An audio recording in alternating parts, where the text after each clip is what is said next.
పున్నమి న్యూస్ కి స్వాగతం. మక్తల్ మాగనూర్ ప్రభుత్వ ఉన్నత పాఠశాలలో మళ్లీ ఫుడ్ పాయిజన్. మధ్యాహ్న భోజనం తిని 20 మంది విద్యార్థులకు వాంతులు. తల కడుపు నొప్పితో విలవిలలాడిన విద్యార్థులు. మక్తల్ ఆసుపత్రికి 20 మంది విద్యార్థులను తరలింపు.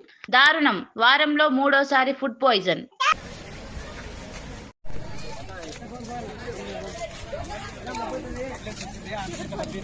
అమ్మాయి చేతులు చల్లగవుతున్నాయి.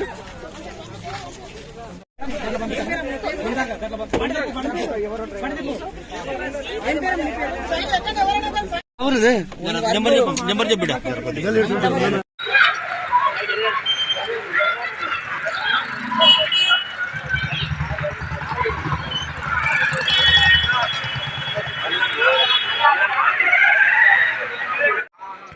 మాట్లాడుతున్నా మీకు తెలుసు బిడ్డతో ఎట్లా మాట్లాడాలి. ఆపండి